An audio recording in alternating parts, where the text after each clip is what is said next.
রমজান মাসের রমজানের আগে নিত্য প্রয়োজনীয় জিনিসগুলির যে বাজারে একটা দর মূল্য থাকে, রমজান মাস তার চেয়ে আরো বেড়ে যায়। এটা হওয়ার কথা কিন্তু সহজ, কমে যাওয়ার কথা, কিন্তু দেখা গেল যেহেতু রহমতের মাস আরো বেড়ে যায়। যাদের শাস্ত্র, যাদের ক্রয় করার মতো ক্ষমতা থাকে তাদের তো কোনো সমস্যা, কিন্তু হত দরিদ্র রিক্সাওয়ালা, ঠেলা গাড়িওয়ালা, দিন মজুর, কুলি, সাধারণ পরিবার, এদের তো কষ্টকর, অনেক সমস্যা, অনেক প্রবলেম। এখন সম্মানিত দর্শক শ্রোতা, আপনাদের সামনে আমরা কিছু গুরুত্বপূর্ণ বিষয় নিয়ে আলোচনা করব। আমাদের সামনে একজন আছে, মাওলানা শহীদুল ইসলাম।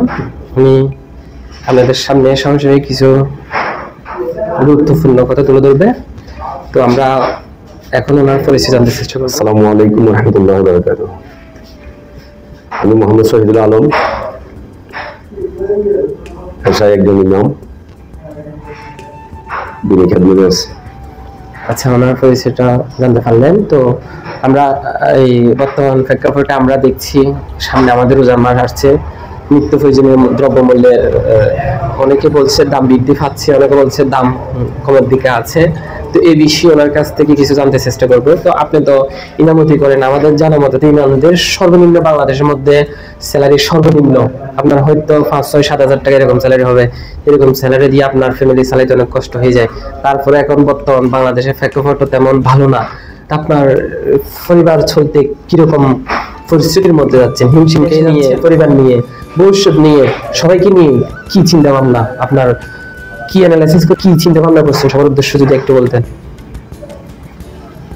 হ্যাঁ, আপনি যে কথাগুলি বললেন, প্রথমত যে সামনে যে রমজানের আগমন হবে, বর্তমান আসলে আমি তো একটা যেহেতু মসজিদের ইমামতি পেশায় জড়িত আছি, আমার জীবনে অনেক কিছু অভিজ্ঞতা আছে, জীবনের পারিবারিক ভাবে, সামাজিক ভাবে, প্রাতিষ্ঠানিক ভাবে জীবনের অনেকটা অভিজ্ঞতা আছে। আমার ব্যক্তিগত হিসাবে যেটা আমি যে পেশাতে আছি, এটার সাথে যেটা মান্থলি একটা ইনকাম বা মাসিক বেতন বা ভাতা, যেটা সেটা আসলে বর্তমান পরিস্থিতির প্রেক্ষাপটে আমাদের যে দেশের কালচার, বর্তমান ইমাম, মুয়াজ্জিন, খতিবদের বেতনটা খুব সবাই জানে, খুব কম, নগণ্য। তো এগুলো দিয়ে সংসার চলা সম্ভব না। তারপরও আল্লাহর একটা বড় রহমত, মেহেরবানি আছে, মোটামুটি আলহামদুলিল্লাহ আল্লাহ তাআলা কোনো না কোনো ভাবে চলে যায়, দিন চলে যাচ্ছে। তো ছেলে সন্তান পরিবার নিয়ে মোটামুটি আলহামদুলিল্লাহ নিয়ে যাচ্ছেন। এক্ষেত্রে আল্লাহর ভরসা, আল্লাহর সাহায্য অবশ্যই রয়েছে। তা আমার যেটা ভবিষ্যৎ সামনে, যেটা চিন্তা ভাবনা, ধ্যান ধারণা, আমি যেহেতু একটা ইসলামিক দিনী খেদমতের কাজে নিয়োজিত আছি, সেক্ষেত্রে সবকিছু আল্লাহর উপর ভরসা করি, আল্লাহ কাজ ছেড়ে দিই, সবকিছু আল্লাহ করে ফাইসালা, হায়াত, মৌত, রিজিক সবকিছু মালিক আছে আল্লাহ তাআলা। সেই সব আল্লাহর পক্ষে যা হয় তাই আলহামদুলিল্লাহ। আমি একটা বিষয়ের উপরে কিছু কথা বলতে চাই গুরুত্ব দিয়ে, সেটা হচ্ছে রমজান মাস একটা পবিত্র মাস, বরকতের মাস, মাগফিরাতের মাস, নাজাতের মাস, রহমতের মাস। বাহিরে বিদেশের বিভিন্ন কান্ট্রি, বিশেষ করে আরব কান্ট্রিগুলিতে রমজান মাস আসলে নিত্য প্রয়োজনীয় দ্রব্যের দাম কমে যায় এবং মানুষের জন্য সাহায্য সহযোগিতা হাত বাড়াই দেয়, যাতে রমজান মাসের রোজাগুলি ইবাদতবন্দি সঠিকভাবে পালন করতে পারে, রাখার জন্য সহজ করে দেয়। ইবাদতের মাস, এই মাসের মধ্যে চাইলে মানুষ অনেক সওয়াব অর্জন করতে পারে, কিন্তু আমাদের বাংলাদেশে তার উল্টো। এখন আমাদের দেখা যায় রোজার মাসের রমজানের আগে নিত্য প্রয়োজনীয় জিনিসগুলির যে বাজারে একটা দর মূল্য থাকে, রমজান মাস তার চেয়ে আরো বেড়ে যায়। এটা হওয়ার কথা কিন্তু সহজ, কমে যাওয়ার কথা, কিন্তু দেখা গেল যেহেতু রহমতের মাস আরো বেড়ে যায়। যাদের শাস্ত্র, যাদের ক্রয় করার মতো ক্ষমতা থাকে তাদের তো কোনো সমস্যা, কিন্তু হত দরিদ্র রিক্সাওয়ালা, ঠেলা গাড়িওয়ালা, দিনমজুর, কুলি, সাধারণ পরিবার, এদের তো কষ্টকর, অনেক সমস্যা, অনেক প্রবলেম। একই দিকে রোজা রাখতে হয়, পরিশ্রম করা যায় না রোজা রেখে। আবার দেখা গেল যে রোজার রোজা আসলে আরো টানকিসের মধ্যে খরচটা বেড়ে যায়, আরো সহজ হওয়ার কথা ছিল, বেড়ে যায়, খরচটা বেড়ে যায়, দামটা বেড়ে যাবে, খরচও বাড়তি খরচ হয়। এদিকে আবার রোজা রাখতে হয়, যারা দিন মজুর, রোজা রেখে পরিশ্রম করাটা খুবই কষ্টকর। সেই ক্ষেত্রে আমাদের দেশের যারা সমাজ দায়িত্বে আছেন, রাষ্ট্রের দায়িত্বে আছেন, প্রশাসনিক দায়িত্বে আছেন, হ্যাঁ, ওনাদের পক্ষ থেকে যদি উদ্যোগ নেওয়া অবশ্যই উচিত, দরকার ছিল। অন্তত রমজান মাসের মধ্যে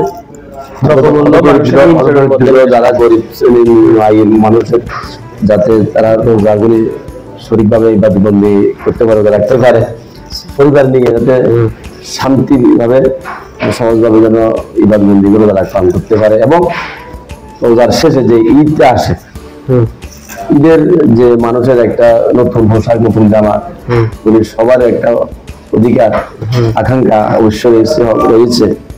এই ক্ষেত্রেও একটা বাড়তি একটা খরচের দরকার আছে। সেটা অনেক সময় যারা হয়তো দরিদ্র, গরিব, নিম্ন আয়ের মানুষের ওইটা মেটানো সম্ভব হয় না। এক্ষেত্রে যদি রাষ্ট্রীয়ভাবে, সামাজিকভাবে বা যারা বিত্তশালী আছে, এটা যদি সহযোগিতা হাত বাড়ায় এবং আমাদের রাষ্ট্রীয়ভাবে নিত্য প্রয়োজনীয় জিনিসগুলো যদি, আমাদের রাষ্ট্রের মধ্যে তো অনেক দিক থেকে ব্যাগ নিচ্ছে, রোজার মধ্যে যদি ব্যাগ বন্ধ করে দেওয়া হয়, রাষ্ট্রের মধ্যে তো নির্দিষ্ট জমানো অনেক কিছু আছে, রোজার মধ্যে যদি সেই জমানোর টাকা দিয়ে যদি জনগণের জন্য ভর্তুকি দিয়ে যদি কিছু করে, এটা কি ভালো দিক না? অবশ্যই অবশ্যই ভালো দিক। এটা উদ্যোগ নিতে হবে। উদ্যোগ নিলে আমাদের ইসলামিক যেটা দৃষ্টিতে প্রয়োজন, দরকার, হ্যাঁ, যেটা সবের ব্যাপার আছে, ফজিলতের ব্যাপার আছে, হ্যাঁ, এগুলি তো একদিক দিয়ে গরিবের হক থেকে বঞ্চিত হচ্ছে। ছাড়াই আমাদের যারা রাষ্ট্রীয় দায়িত্বে আছে, সমাজ পরিচালনার দায়িত্বে আছে, আমাদের উদ্যোগে নেওয়ার অভাবে, ব্যবস্থা নেওয়ার অভাবে আমরা আমাদের যে সাধারণ মানুষগুলি তাদের হক থেকে বঞ্চিত হচ্ছে। 6 থেকে 7,000 টাকা ইনকাম করেন, এটা দিয়ে আপনার সংসার কোন রকমে চলে যাচ্ছে। আর বিভিন্ন সেক্টরে মানুষের লক্ষ লক্ষ স্যালারি নিচ্ছে, তারা লক্ষ লক্ষ কোটি টাকা দুর্নীতি করতেছে, তারপরে তাদের হচ্ছে না। এই বিষয়ে কি বলবেন? এই বিষয়ে যেহেতু আমরা মুসলমান, আল্লাহর বান্দা, আমরা চেষ্টা করতে হবে, চেষ্টা করব হালাল পন্থায় রোজগারের জন্য, রিজিকের জন্য চেষ্টা করে যাব। বাকিটা তো আমরা আল্লাহর সিদ্ধান্তে বাইরে যাওয়া যাবে না, এবং কি আল্লাহর পক্ষ থেকে যেটা হয় সেটা আমাদের মানতে হবে। অন্যায় পথে, হারাম পন্থায় ইনকাম করা যাবে না, চেষ্টা করতে হবে রিজিকে যাই আল্লাহ পক্ষ ফাইসালা তাই আমার নিয়ে নিতে হবে, সুখ আর দুঃখ।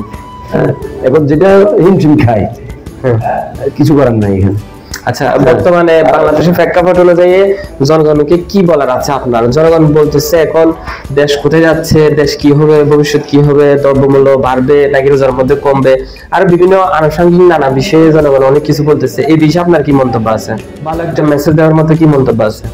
জনকে ভালো একটা মেসেজ দেওয়ার জন্য আমরা যে অবস্থানে আছি, যদি ওই অবস্থান থেকে যদি আমরা মানবিকভাবে যে একটু উদ্যোগ নেই, দায়িত্ব পালন করি, সবাই সবার অবস্থান সঠিক দায়িত্ব আমরা পালন করি, বিবেক দিয়ে, সৎ নিয়ে, ইনসাফ দিয়ে যে আমরা উদ্যোগ নিয়ে দায়িত্ব পালন করবে, তাহলে আমাদের যে বিশেষ করে ন্যূনতম আয়ের, নিম্ন শ্রেণীর লোকদের, ওরাও স্বাচ্ছন্দ্যভাবে এই রমজান রোজা পালন করা, ঈদ উপভোগ করা, পরিবার নিয়ে স্বাচ্ছন্দ্যভাবে এগুলো জীবনযাপন করা